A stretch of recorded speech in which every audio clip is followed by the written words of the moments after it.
On Nariko's request, the great lords and some selected retainers were gathered in the imperial court at Kyoto, coming to listen to fresh proclamations from the empress. But Nariko herself found her preparations for the event taking longer than expected without the help of her usual servant Nagako, and so proceedings began without her, chaired instead by the one who Nagako now served, Masako. I do not seek to make a binding decision, lords. I seek your learned opinion, one way or the other. Should suicide be allowed in this case? No one say anything, and you, Kogo, listen to me. Keep him quiet, please. You only make your situation worse, Lord Kikuchi. There is no situation, and I can prove it. Can you now? The imperial household had already broken its side of the oath, so I was not under any obligation to serve any longer. I was a free man when I swore to Lord Hojo, by your very own terms. Simply claiming that you are right does not constitute proof. Ryuji, come here. Who is Ryuji? What is the meaning of this demonstration? Where is the Empress? Ryuji, where are you? Bring out the heads, Ryuji. Guards, keep him where he is. Nagako, call for a priest. Clearly some unhinged spirit has possessed the poor lord. Damn you, Masako! What did you do to him? Calm down. Can someone calm him down? Kogo! Enough of this! Lord Hojo, you have an explanation? You treat my vassal like a common peasant. This ends now. You have no right to question or detain a man in my service, and will cease at once. Good Lord Hojo, I act only because you do not. He is an oath breaker, and has gone without punishment. No one here would agree that this is acceptable. How many oaths were broken to form your own court, Kogo? The Empress asks all she meets to betray their liege in her name. You have no place to speak on these matters, let alone act. Unfortunately, Hojo Ieyasu, it is in fact not your place to decide on what I can and cannot act. Not anymore. And if you will not agree to leave Kikuchi in my custody, then you shall have given the Emperor's cause for military action. You would bring war to Kenai over this squabble. I think you fail to recognize the seriousness of the situation. This is mad. No, you haven't changed. We won't stand for You this. haven't changed. Do not Masako. speak for the We won't stand for this. If Hojo is to be at war, then so is Tosakabe. And Amiko. You are the only demon here, Kogo. Be quiet. You're making fools of yourselves. The Empress approaches. I have never seen such rowdiness from self-styled daimyo. What madness has afflicted you all? What, the Empress has arrived. This court leaves much to be desired. Your Majesty, did you hear what she was saying? She cannot... Surely you don't agree, Your Majesty. No, I do not agree. Please, Mother, move aside. You have to punish Kikuchi. He betrayed you, made you look weak. Thank you for the advice, Kogo. Please, everyone sit. Lord Kikuchi, approach me. Your Majesty, while some of you here may agree with the Kogo that death is an appropriate recourse, I say that such things are a tradition from different times, times of peace. We all know the realities of war. We all know the fear and doubt, the things that drive us apart and break bonds, break oaths, indeed. I think that in fact this matter is trivial for the time being. Lord Kikuchi, all I want of you is to see you return to my service. Lord Hojo, will you release Lord Kikuchi from your service so that he may resume his oath to me? Your Majesty, that's... I would consider the matter resolved. Commitment to peace in this age is a virtue that scrubs clean dishonor. What is Kikuchi's preference on the matter? I would rather honor my more recent and true pledge to you, my lord. Then I cannot consent. I will stand up for the lords that serve me, just as I'm sure you would, Your Majesty. Nariko, you can't let him do this. Then you have made your decision. You may return, Lord Kikuchi. I have extended the right of pardon, and it has not been taken. And so, regrettably, we must see that appropriate punishments are performed. Lord Hojo, your commitment to your vassals is admirable, but your obligations there do not outweigh your obligations to the heavens or I. And so sadly, I declare you an enemy of the Imperial fiefdoms until such time as this matter is resolved. Please leave us now. Anyone else who wishes to join the hostilities in support of his right to retain Lord Kikuchi, you are free to leave with him. Hojo chose this. No use spilling blood over a traitor. Her Majesty is too kind. It's their business now. The offer was fair. Thank you, everyone. I am glad to see that commitment to peace and order is still valued by the great men of our age, despite this incident. Now, if all is settled, let us begin court formally.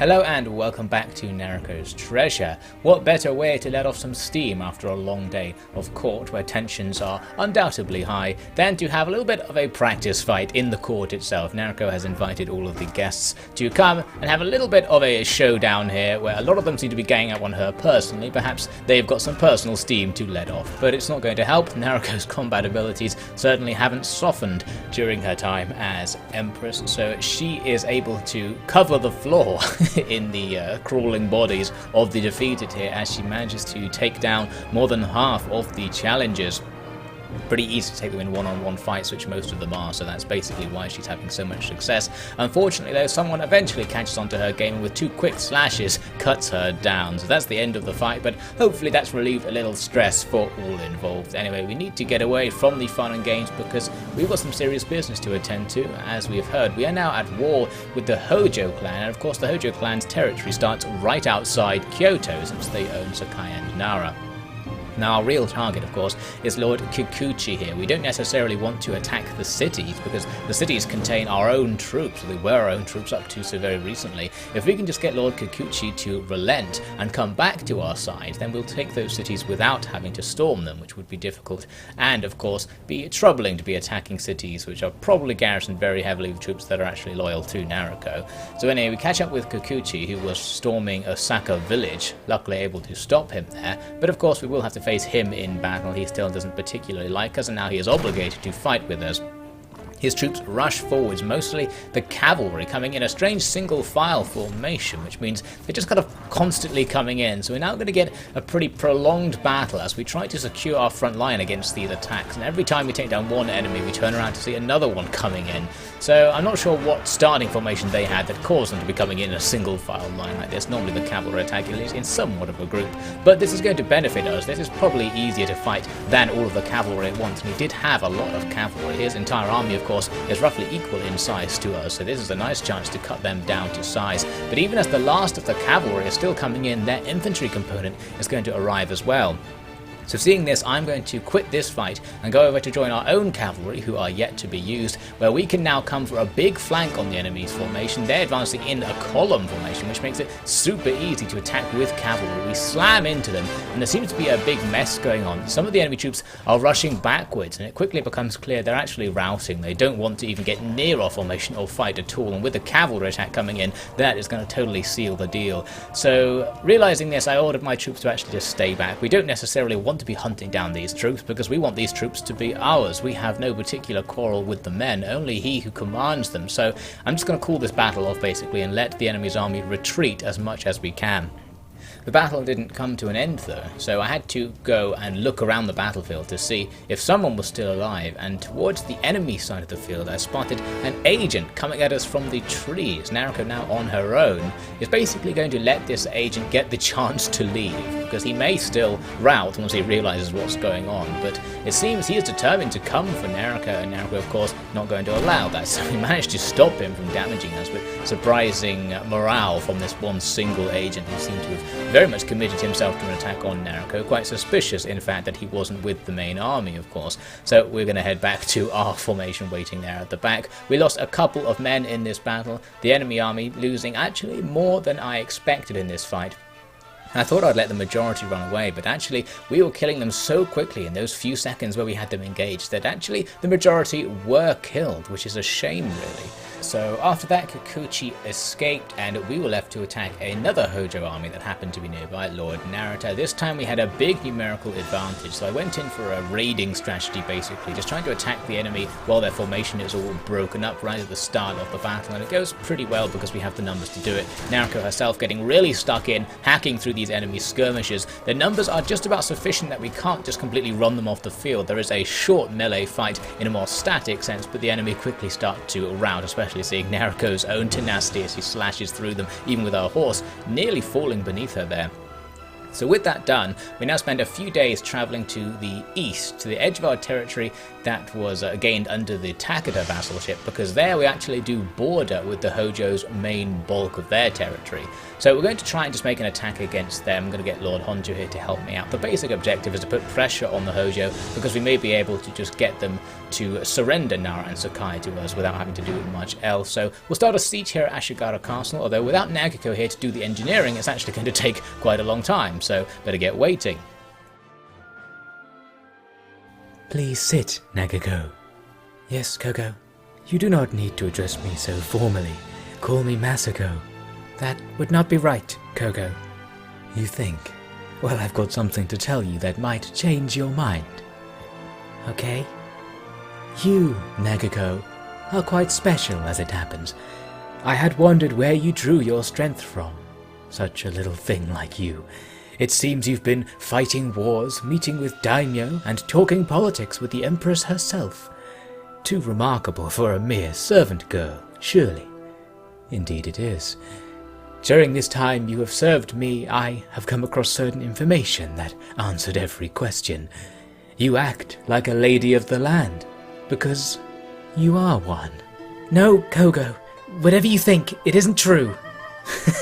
Oh, Nagako, you act as a diplomat to the Empress, and yet you lose your composure so easily. I think I know what you know. You've seen this edict, haven't you? My lady, please, give it back. Back? It's not yours. In fact, considering what it orders, I think it's much closer to being mine. It's not true. Sorry, Kogo. Hey, stop! Get back here! Guards! Guards! Seize her, the girl! Oh, carefully now. Don't harm her, you brute.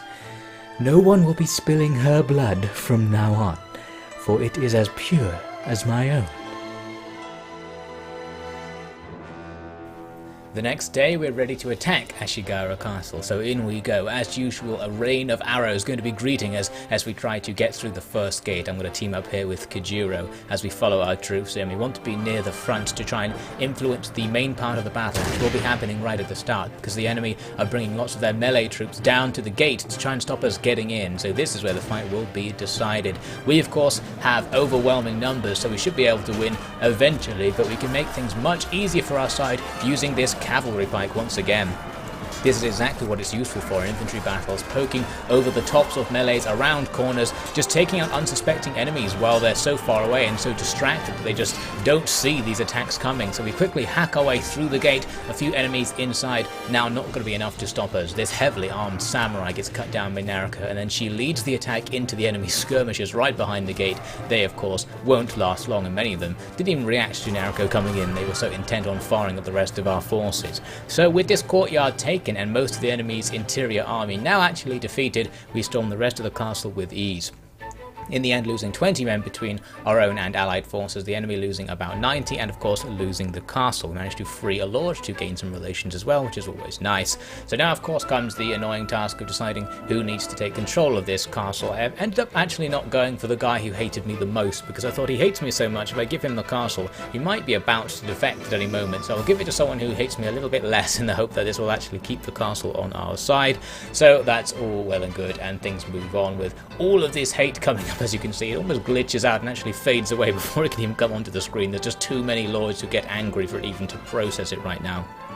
So after that, we can see the Hojo main force just over to the east, hanging around. It seems it was coming towards us, so we took Ashigara Castle at exactly the right time to stop that invasion. They just scatter all over the place once they see Nariko and her army in the area, but we're going to try and hunt them down to weaken the Hojo. As I said earlier, we want to put pressure on them and make them feel like they need to concede something to us in the war, so we can basically make this war all be about Nara and Sakai back over in the west. So I meet with one of the Hojo lords here and challenge him to a quick battle. The only problem for this fight was that I had some allied forces under Lord Naito coming in, and they just charged the enemy while I was trying to form up to prepare for this battle. So we had to kind of go in to save them now, because our allied forces will struggle against the enemy. Their numbers aren't all that high. So I come in from the back with a cavalry charge to just slam the enemy once they're engaged with our allied forces. Not really sure how effective this is, and overall I'm not really sure what's going on. You can see there's just an enormous brawl everywhere. Hard to tell which men are on our side and which men are on theirs, because so many different colours of armour are being used by both sides right now. But the attack from our cavalry should hopefully have tipped the balance there in our favour. Nariko, and her horse especially, took some wounds in that little brawl, so I'm going to back her out to come around and look for targets on the outside of the big death ball, but there doesn't seem to be any. All of the fighting's on the interior of that, so do not want to be on the enemy side right now, and the rest of our army not even arriving to take part in the fight quite yet. We did lose one of our cavalry in that fight, but we hopefully spared many casualties for Lord Naito's army there, and of course we destroyed the Hojo army. But what I really want to look for is the bulk of their forces and Great Lord Hojo himself over near Odawara. On the way, getting news there that Kikuchi is back at it again. He's already respawned and is attacking Osaka again far to the west. We can't stop him. Hopefully one of my lords will. For now, we want to deal that killing blow to Hojo before we go back to investigate anything like that. So I was just looking around Odawara. There were various armies moving about, but none of them wanted to engage, and some of my own forces were already in the area, keeping them pretty much pinned down. I eventually managed to find Great Lord Hojo. I asked what his opinion right now for peace was. He said he'd go to peace if I gave them an outrageous sum of money, as usual, and gave back Ashigara Castle. I don't see why there's any reason for us to do that, so instead we will challenge him to battle, and this is another battle where we had a lot of allied forces from nearby armies coming into fight, and they basically went and fought the battle before Nariko could form up properly and arrive. So just as I came in from behind the enemy with my cavalry, the fight was already over. They really didn't need us. Managed to only take one wounded as a result. Our allied forces doing okay, and Great Lord Hojo and the bulk of their main force destroyed, of course. So with that blow dealt, we're now going to head back to Kyoto and try and stop Lord Kikuchi. If I may be so bold, I would like to note that despite your concern to ensure all lords have a fief to their name, I remain without one. I know, I just need you with me, with the army. I understand that, and I have been trying my hardest not to use my position to my own gain, for you have already expressed such a pointed aversion to my doing so. It's not like that. But there comes a point, Your Majesty, when to simply claim that I cannot have what I am owed because you want me to keep working for you is simply an appeal to your own selfishness. Kajiro, you have to admit he's got a point, right? It's been so long. You owe him something more permanent than coin. Look, I know. It's just that I can't, okay? Sorry, Conch, but it's the other lords. They get mad enough when men of their own rank get rewarded for things. If I gave a fief to you, it would be even worse, since you're, a Ronin. Yes, I know that, but I honestly thought that you of all people had the power to undo that. Same problem. You must understand it. What about your dad? He's alive, right? Yes, but I don't think he'll keep his sword sheathed long enough to talk. Mary is right, though. If you could officially rejoin the Ito family, you would have a right to more than any lord in our domain, after all you've done. There's certain... Well, I'll think about it. I don't want to talk about it if he's joining us. Oh, Yoshio. Your Majesty, sorry to interrupt, but this might be important. What's that? Love letter? No, it isn't actually, which is precisely the problem. I can write pretty good now. I'll make you a real sweet one. Now on you run. Kind of you, but you may regret joking about this. Well, what is it? Okay, so while we've been away from the capital, I've been exchanging messages with Nagako. Say no more, Mari. But a couple of days ago, she stopped replying, and then I get a box from her delivered by a Hatamoto. This is what was inside. Looks like imperial paperwork. Sure she sent it? Had her usual marking on the box. It's a little dog. I need to get my old sword. What? Where's she? What on earth does it say that she wants to kill it? I know what it is. Nagako is adopted. When her family died, an imperial magistrate forced her late godmother to adopt her, for some reason. This is an edict demanding as much. I thought Nariko knew about it. But if she suddenly sent this to us, it must mean something. She could be in trouble. Masako. She's done something to her. Or maybe Nagako didn't want her having this thing. I hope Our Lady will explain now. What are you up to, Nariko? Shut up. Just asking. Look, I'm sorry for taking Koji's side. Shut up, Mari. Let me think. This is Yoshio. Majesty? Do you recognize the stamp here at the bottom? No, but those stamps were signs of authority for magistrates. Just makes it official. Then why is the same stamp on the hilt of my sword? Well, I couldn't tell you that. Yes, that is quite a resemblance. It's the exact same one. This mark was on all the swords we made. That my dad made. The Emperor made swords.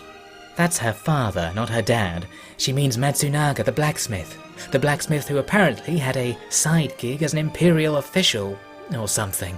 And who forced Tani to adopt Nagako. That would have been the same time he was smuggling Nariko and the grass-cutting sword out of the capital, the night of the attack on the imperial palace by the conspiring lords. Could he really have been a magistrate? One high enough to make imperial edicts? He would be famous enough that we would have heard if that were the case, Your Majesty. But if he possessed the grass-cutting sword at that time, then perhaps he could have argued away an unfamiliar mark. He was clearly working with the Emperor. That would have been enough to convince Tani to do what he said. Or Empress, right? Do you remember, Nariko, what she said when she showed up back at the Ascension ceremony? She mentioned that Miyoshi tried to kill her with the grass-cutting sword. When he ran, she must have ended up with it. I see what you mean. She had two things she needed to get away from the capital, a piece of the regalia and her daughter. She entrusted both to Matsunaga. But whatever happened, he felt compelled to delay his mission to find a new family for a random servant girl. You said before about the rumors, about her illegitimate children. Heavens, I feel like we know too much. If the assassins weren't hunting us before, they are now. Nagako must have suspected this. Tani must have at least. Your Majesty, I fear she might be in great danger if Masako has caught on to all this. Correct. This is crazy. But we have to do something for now. I need to find out what's really happening, and whether I've actually had a sister this whole time. We'll spend no more than a day on Kikuchi. We'll bring him down for good, and then we go get answers.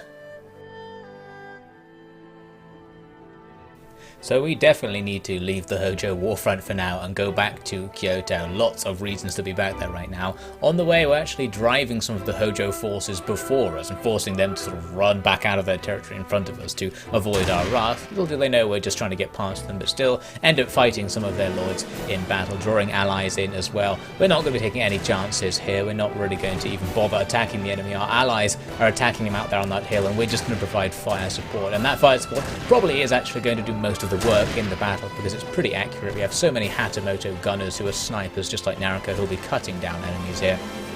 So we'll just move right on. Having now further weakened the Hojo, we can rest assured that we can not worry about them while we're on the move. We get news saying that Kikuchi is now attacking Ibaraki, one of the villages that Nariko personally is responsible for, so that's bad news. That red message there says that our forces near Kyoto, our patrols have been defeated, and we also spotted on the way past there a big army from the Tokugawa heading into our territory. I don't think we're at war with them, but we're going to have to just ignore them right now. They're probably going on some crusade against someone at the far end of Japan or something. Anyway, more news news about Kikuchi's attacks. He's completely destroyed Ibaraki. We arrived just too late. If we'd been a few hours quicker, we probably would have stopped him there, and he was just about to attack some villagers as we arrived, so at least we saved the escaping villagers and allowed them to get back to Kyoto. So now we're going to have no mercy for Kikuchi. We'll form up to face him. We actually have a few allies in this fight, who Kikuchi ends up stomping right through at the start of the battle before we have formed up, and then he comes on to face us. We've got a nice solid formation on open ground with hills to our right that hide the movements of our cavalry. So we basically draw in all of the enemy's force onto our front line, and then that cavalry appears from just over the ridge to rear attack the enemy in a perfect set-piece move that is executed exactly as intended. The enemy force annihilated in mere seconds as this attack comes in.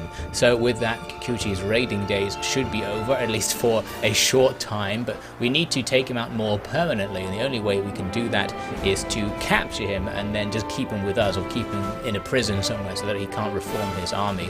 And luckily enough, there we go, we do manage to capture him, so we'll take him prisoner, even though we're on this campaign to try and get him to like us, so releasing him would gain us more points in that regard. We're just going to basically take him out of the equation for now. He hates us a little bit more, but we're going to ignore that. We're going to make sure Kikuchi can't get up to no good anymore. We need to be as undistracted as possible, because there are certain even more pressing issues that we need to contend with, which of course we'll start going through next time. The raw power of the imperial fiefdoms was now only held back by the lack of cooperation from the extremely wealthy Lord Kikuchi. His fiefs were central to both national and international trade, and were strategically positioned to ensure the capital at Kyoto could be protected from attack. But the Empress, for all her power, could not declare war on samurai clans simply because she wanted their fiefs, not least because it would shatter her peaceful approach of building a court of allied nobles to stabilize the land. Despite near disaster at the hands of Kogo Masako, Nariko had navigated the matter of Kikuchi perfectly, gaining herself casus belli against the Hojo that would be recognized by the other clans. And given her military power, victory in the war was only a matter of time. So then, with dominance over the land now in sight, Nariko's plans had a real chance to succeed. But it seemed that Masako had decided on rather different criteria for success, and was willing to defy her daughter to see her own will fulfilled.